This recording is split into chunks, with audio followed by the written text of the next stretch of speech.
અષાઢી બીજના દિવસે ભગવાન જગન્નાથની રથયાત્રા ખાસ કરીને સમગ્ર સુરત શહેરમાં 8 જેટલી ભગવાન જગન્નાથની શોભાયાત્રા રથયાત્રાઓ નીકળે છે। સૌથી મોટી જે રથયાત્રા છે જે રેલવે સ્ટેશનથી શરૂ થઈને જે અલગ અલગ વિસ્તારોમાંથી 14 કિલોમીટર શોભાયાત્રા એ ઇસ્કોન મંદિરમાં સમાપન થાય છે। એ શોભાયાત્રાના રૂટ ઉપર આજે ફૂટ પેટ્રોલિંગ અને ફ્લેગ માર્ચનું આયોજન કરવામાં આવ્યું છે। 16મી જુલાઈ અનુસંધાને જે 8 શોભાયાત્રાઓ છે રથયાત્રાઓ છે ભગવાનની એ તમામ ઉપર senior additional commissioner, deputy commissioner, assistant commissioner અને પોલીસ અધિકારી તમામનો બંદોબસ્ત તૈનાત કરવામાં આવ્યો છે। ઇન્ચાર્જ પોલીસ કમિશનર વાવાંગ જમીર સાહેબના માર્ગદર્શન હેઠળ તમામ શોભાયાત્રાઓ જ્યાં પણ રથયાત્રાઓ થવાની છે તમામ જગ્યાએ શાંતિ સમિતિની મિટિંગોનું આયોજન કરવામાં આવ્યું છે।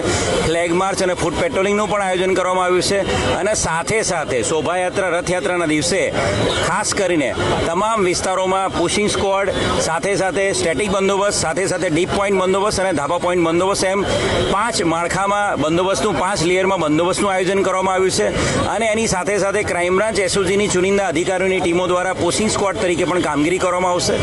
આ ઉપરાંત સાથે સાથે તમામ પોલીસ અધિકારીઓ છે બોડી ઓન કેમેરાથી સજ્જ થશે અને એની સાથે સાથે પોલીસ ડિપાર્ટમેન્ટના જે ડ્રોન કેમેરા છે એના દ્વારા સમગ્ર રથયાત્રા ઉપર રૂટ ઉપર ટ્રાફિક અને એના બંદોબસ્તનું પણ કામગીરી કરવામાં આવશે। આની સાથે સાથે વિશ્વાસ પ્રોજેક્ટ અંતર્ગત જે આપણા 1500થી વધુ કેમેરા કમાન્ડ એન્ડ કંટ્રોલમાં તૈનાત કરવામાં આવેલા છે એ કમાન્ડ એન્ડ કંટ્રોલના ડીસીપી રેન્ક અધિકારી દ્વારા કમાન્ડ એન્ડ કંટ્રોલ મારફતે સીસીટીવી કેમેરા દ્વારા તમામ રૂટ ઉપર ટ્રાફિક અને સાથે સાથે જે ભીડ છે એના નિયમન અનુસંધાને એની પર સુપરવિઝન કરવામાં આવશે। આની સાથે સાથે સાયબર ક્રાઇમની એક સ્પેશિયલ ટીમ જે ટીમ ફક્ત ને ફક્ત સોશિયલ મીડિયા મોનિટરિંગનું કામ કરશે। તો સાયબર ક્રાઇમની સ્પેશિયલ ટીમ સમગ્ર તહેવાર દરમિયાન જે સોશિયલ મીડિયા ઉપર કોઈ હ્યુમન મોંગરિંગ ના કરે, કોઈ ઇસ્યુ ના થાય અને કોઈ બનાવ ના બને, સોશિયલ મીડિયા ઉપર કોઈ ખોટી અફવાઓ ના ફેલાય એના ઉપર ધ્યાન રાખશે। શોભાયાત્રા જે રથયાત્રાઓ છે સુરત શહેરની જગન્નાથજીની શોભાયાત્રા રથયાત્રા એમાં તમામ ધર્મ તમામ વર્ગના લોકો જોડાવાના છે અને એ અનુસંધાને સમગ્ર તૈયારી પોલીસ કમિશનર વાવાંગ જમીર સાહેબના માર્ગદર્શનમાં પૂર્ણ થયેલી છે।